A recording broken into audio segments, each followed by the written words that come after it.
The Hoodsbrough Hostilities, Part 6. Trevor restores his reputation. Tree Surgeon Trevor and Fred the Feller were rather unhappy. Their plan to explode Captain O'Carroll with a hand grenade had failed abjectly, and, to make matters worse, they had both then received a devastating drubbing from the trusty truncheon of Sergeant Smith.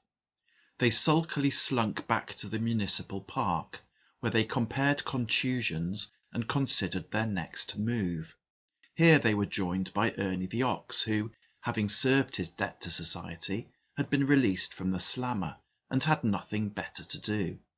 The three of them mooched about and did a bit of light gardening. Captain O'Carroll was not at all unhappy. In fact, he was extremely pleased with himself. He gave an interview to the Hoodsbrough Echo, in which he explained how his fearless and inspiring leadership of the brave boys in blue had driven the criminal gangs out of Hoodsbrough. This interview was published alongside a photograph of a smiling Captain O'Carroll holding a large box of chocolates while standing by Constable Murphy's hospital bedside. The citizens of Hoodsbrough were no doubt expected to assume that the chocolates were subsequently handed over to Constable Murphy, although this is nowhere explicitly stated.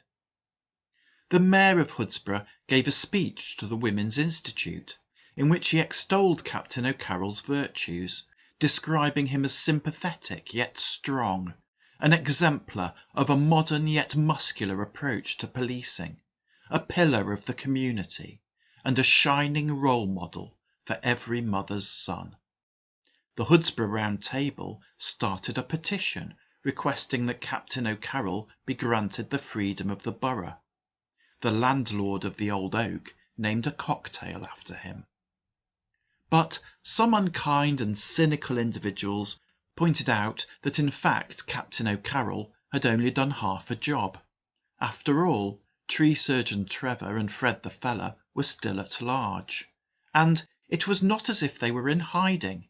Everyone knew that they could be found every day at the park. A fickle public began to question whether Captain O'Carroll was quite as fearless as he claimed to be. And so it was that one sunny afternoon Captain O'Carroll, equipped with warrants for the arrest of Tree Surgeon Trevor and Fred the Feller, and accompanied by Sergeant Smith and Constable Daly, marched up to the gates of the Hoodsbrough Municipal Park. It had been a quiet day for the park keepers. Fred the Feller was in the nursery, pottering around the greenhouses, tending the herbs. Tree Surgeon Trevor was using his chainsaw for its intended purpose, pruning the odd tree here and there, and Ernie the Ox was standing by the duck pond, staring morosely into the distance and occasionally tossing a fragment of stale bread in the general direction of a duck. It was Ernie who first noticed the posse of policemen as they advanced toward him. He shouted out the alarm.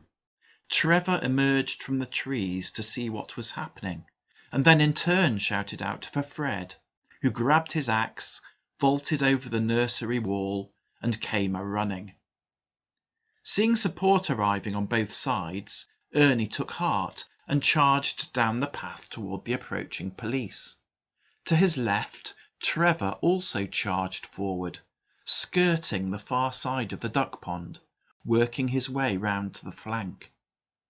Sergeant Smith observed Tree Surgeon Trevor proceeding around the duck pond in a clockwise manner, and advanced toward him.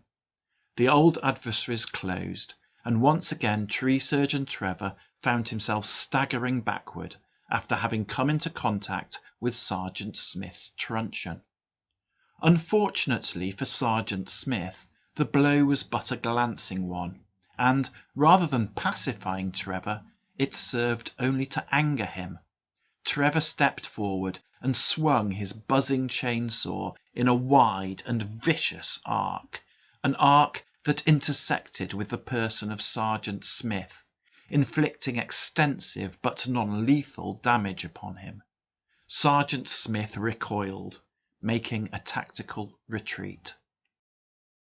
Meanwhile, Fred the Feller was running forward on Ernie's right. Captain O'Carroll was somewhat disconcerted by the sight of an axe-wielding maniac speeding toward him, and ran off to the side, trying to get out of the way. Fred hesitated, unsure whether to continue charging toward the now isolated figure of Constable Daly, or change direction and chase down Captain O'Carroll. But Fred's moment of confusion soon passed. Captain O'Carroll raised his automatic pistol and fired. And, to Captain O'Carroll's great surprise, his bullet found its mark. Fred was disconcerted, but not incapacitated.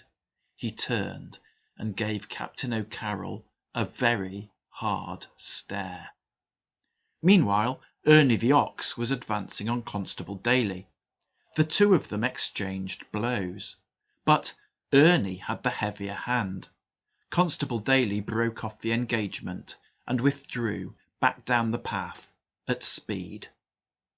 Meanwhile, Fred the Feller was muttering abuse, testing the edge of his axe with his thumb, and generally acting in a menacing manner toward Captain O'Carroll, who, unnerved, once more raised and fired his pistol, and Fred fell dead, shot through the head.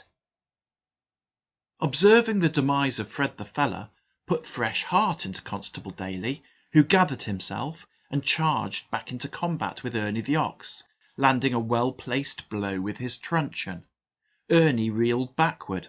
Captain O'Carroll, who was becoming rather overexcited, raised his pistol and fired for a third time, but the bullet whistled harmlessly over Ernie's head. Tree Surgeon Trevor was still in a foul mood.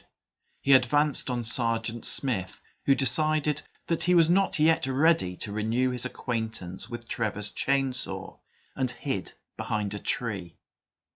Captain O'Carroll once more endeavoured to shoot Ernie the Ox, and once again he missed. Frustrated by his inability to inflict damage from a distance, Captain O'Carroll threw caution to the wind, ran directly up to his foe, and attempted to brain him with the butt of his automatic pistol. The pistol butt made no contact with Ernie whatsoever, but Ernie's cudgel did make contact with Captain O'Carroll, driving him back from whence he came.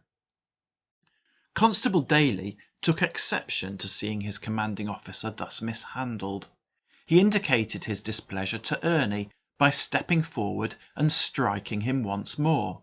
He then stepped back, intending to allow Captain O'Carroll a clear shot at the half-stunned criminal, but it appeared that Captain O'Carroll had lost faith in his marksmanship. Instead, he once more closed hand to hand with Ernie and struck at him with his pistol butt, and this time he made solid contact. Ernie the Ox stretched his length, senseless on the ground. At this point, Tree Surgeon Trevor went positively mental. He had suffered enough indignity at the hands of the Hoodsbrough Constabulary, and he was not going to take any more. He advanced menacingly on Sergeant Smith. That valiant policeman did manage to land a blow on Trevor with his reliable old truncheon, but that did not prevent Trevor from using his chainsaw to good effect, and Sergeant Smith was out of the fight. A triumphant Trevor then headed towards Constable Daly. Once more the chainsaw did its work, and Constable Daly was out of the fight. Trevor was on a roll. He turned toward Captain O'Carroll, his sole remaining adversary. As cold-eyed Trevor bore remorselessly down on him, Captain O'Carroll raised his pistol and fired once, twice, and then a third time. But his hand was unsteady, and his shots all went wide. As Trevor closed with him, he struck out with his pistol, but to no effect. And then Trevor's chainsaw rose and fell, making a bloody mess of the policeman.